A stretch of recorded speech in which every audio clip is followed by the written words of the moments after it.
Morning everybody, thank you for coming out on this brisk morning. If any of you have told me it's been a cold outside, we've been busy working in here getting everything ready. So I'm just going to give a quick introduction as my USB device pops up there. So before I kick off and get into some of the information we're going to share with you today, so let's say a big thank you to all our sponsors. Sourcefire, Sophos, Amazon, Integrity Solutions and Checkpoint. They provided us with a lot of help. Without their contribution, we wouldn't be able to run this event.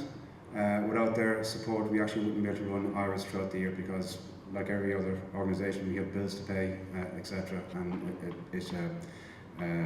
it can be quite tough going. I'd like to thank all the volunteers who work with me in IRIS. This is a completely voluntary organisation. All of us give up our spare time that we have on it, and as we're getting older, kids and different jobs, it's getting tough, isn't it, like Kieran? So I'd like to thank those guys for everything that they've done there as well.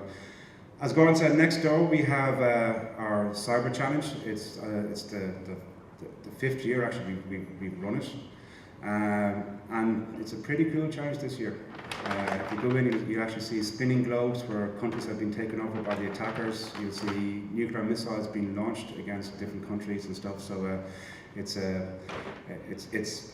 now a spectator sport. And I'd like to thank the guys in the Honan, I know they can't hear me because they're next door, and the Institute of Technology in Branchtown for helping us get that set up today as well.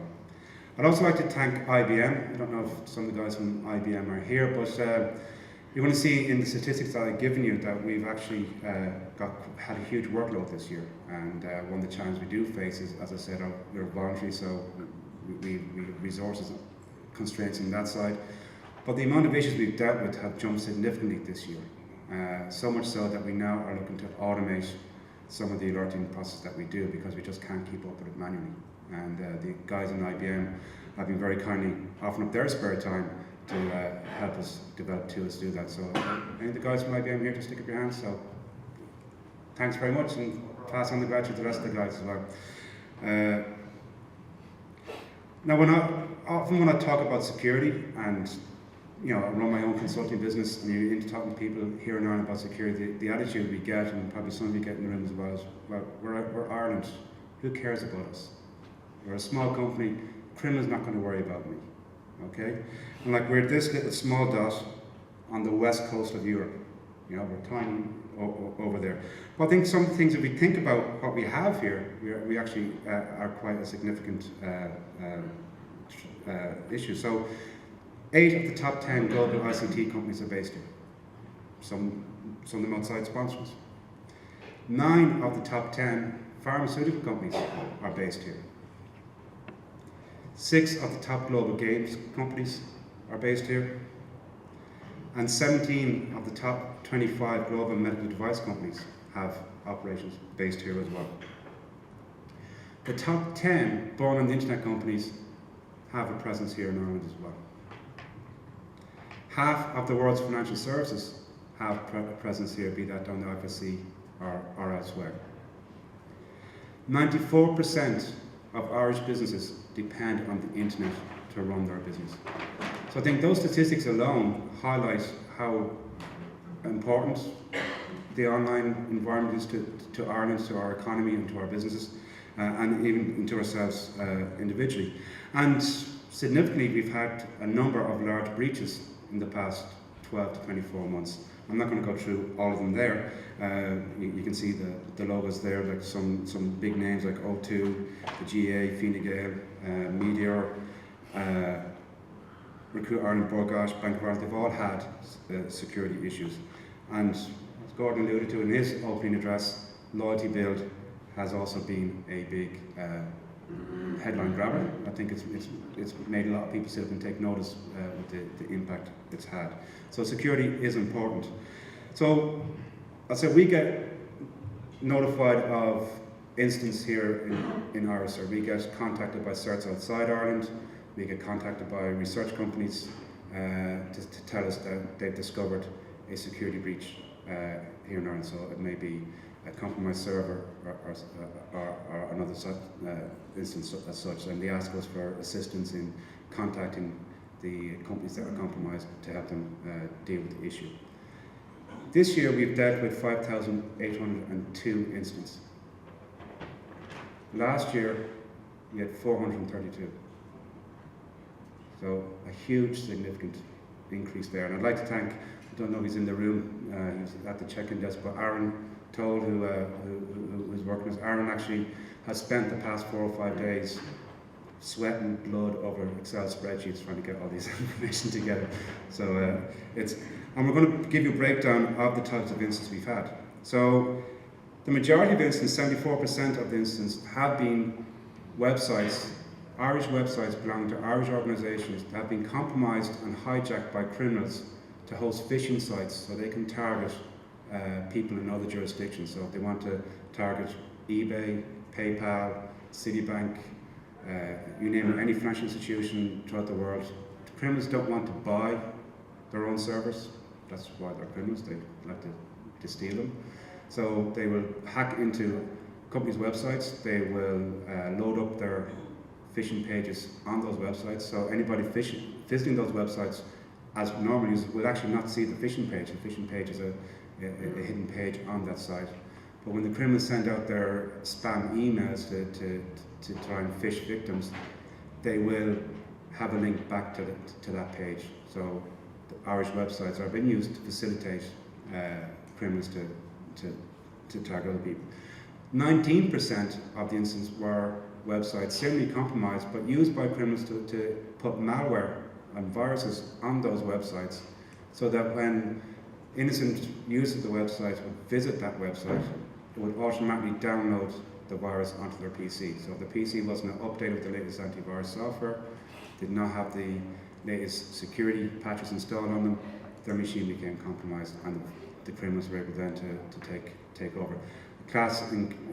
We've all seen the headlines recently about CryptoLocker, and this is one of the ways that CryptoLocker actually infects machines is through compromised websites. People familiar with CryptoLocker? If you're not, it's actually a piece of nasty malware. When it infects your computer, it will encrypt all files on your computer, and you then have 72 hours to pay a ransom to the criminals via Bitcoin or Ucash or some other electronic cash mechanism. If you don't pay within 72 hours, you no longer have access to your information. And if your PC is connected to a network, it will encrypt all the files on a network drive as well. So those of you sitting here who are network administrators saying, well, CryptoLocker is just a consumer concern, you don't have to worry about it because it's only going to target people at home. Well, actually, if one of your machines in your organization gets infected with CryptoLocker, you could have your network shares encrypted as well. And there has been no way yet, verifiable way yet, of being able to decrypt and recover that information unless you actually pay the ransom. And you're not guaranteed you're going to get the ransom, the information back even after paying the ransom. So that's kind of it. We've seen a significant increase in DDoS attacks. We have seen 5% of all our incidents were actually DDoS attacks incoming into Ireland, targeting Irish websites. Our Irish IP addresses located here in Ireland. But you can see there 14% were Irish websites that have been compromised again by criminals to use as part of their DDoS attacks to target other companies. So criminals would hack into a website, install malware on that system, and then use your server, your bandwidth, your data center to attack other systems in other jurisdictions. And a lot of it has been down to mass compromises, so maybe a major vulnerability in WordPress or Joomla or whatever, and they would go and automatically scan for vulnerable systems. Once detected, they would then infect and take over those systems. So, you can see a large significant portion there. So all these incidents have been reported to us. To me, they highlight that the argument that, well, I'm a small company or we're based here in Ireland, I don't need to worry about this because nobody wants to steal my data. I don't have credit card data. I don't have a lot of sensitive information. I don't have an intellectual property. Well, actually, criminals don't care. They do care if they do care if you do have that information. It's a bonus. but they actually want to use your resources and your machines as part of their toolkit as well. So if you're not, you can become part of the problem as well. When we analyze it, we've seen a huge increase in, like, organised crime. Last year it was about 95% of our incidents were organised crime. The significant increase in the DDoS attacks, we can't determine who's behind those, so we don't know what the motives are. So 21% of those incidents are in that category. But you can see organised crime is still a significant contributor to a lot of the issues that we're dealing with. When we do look at these, and any information we do and feedback we get from the compromised systems, there are very simple things that have made these compromises happen. Poor passwords, and a hint for folks, password 1 is not a complex password. Neither is password 2, or password 1, 2. Missing patches, missing patches, so keeping your web servers or your systems patched and up to date, it's a basic task to be doing. If you're not doing it, your systems could become compromised as well. Lots of vulnerabilities in web platforms, so if you're using a web platform, be that a CMS platform or a blogging platform or any those two, make sure you're keeping it up to date, because criminals discover a vulnerability in those platforms, they will create tools to automatically scan the internet for vulnerable systems and target those systems. And if you don't keep your system up to date, again, you could potentially be a target. Out of date antivirus software, again, a simple protection. If it's not there, you could be compromised. But I think a significant issue here is lack of monitoring. Every single one of those issues, 5,802 incidents that we've dealt with, the companies involved did not know they had a security problem. They're not looking after their sites, they're not monitoring their security logs. They did not know that they had a security problem until a third party contacted them. And so if you're not monitoring, if you have an alarm on your house and the alarm goes off, you want somebody to react to it. Likewise, on your networks and your systems, if you have alarms on them, you want people, and people should be reacting to them. So I'd ask people here to make sure you cover those basics, that if you have people managing key systems and key servers, you look at them using strong authentication. Ideally, yes, using strong passwords. Ideally, if you can use two-factor authentication in some way to increase that, that would be better. Keep systems patched and updated, particularly security patches. Antivirus software, keep it updated, and monitor what's going on. Check your logs and see what is happening. I think, just to highlight, I remember when the CERT was set up in 2008, cybersecurity wasn't really high on the agenda, but you can see this year in July, Minister Shatter has actually said cybersecurity is a complex issue that requires cooperation across all sectors to ensure the safety of our networks and infrastructures. So what we are hoping today with our conference is that we're sharing information with you through our statistics, but also through the different speakers, that you will walk away from here today with added knowledge that maybe you can help protect your systems better. We would encourage you and ask you to share your own experiences. Through ourselves, any information given to us is treated confidential, highly confidential, and we will take the information anonymously as well. So the more information we have, and the more we know about how attacks are happening, the better we are able to warn people as how they should protect themselves. So with that, I'll get off the stage and let the more interesting speakers come on board. Anyways, any questions? I'm quite happy to take questions in the next minute or two. If not, we can crack on. So, Brian, the incidents 5,802, is that easily available on? Can we access that? Well, we will give the data like we presented there, but we will not be giving out the details of the compromise themselves, because as I said, we keep the information secure and confidential, because we don't want people. Yeah, no, of course, just the numbers, the quantities on it. Oh yeah, like we have them in the presentation there. We're happy to share that. Is that maintained on the website? You can see it every month or every couple of months, or? That is, as I said, that's a challenge we're hoping, and the guys from IBM are trying to help us automate a lot of that, and if we can do that, we'd be quite happy to try and put the information out more regularly and share more regularly. At the moment, because we're a voluntary organisation, time is not our friend, and we have to do what we have. Yeah.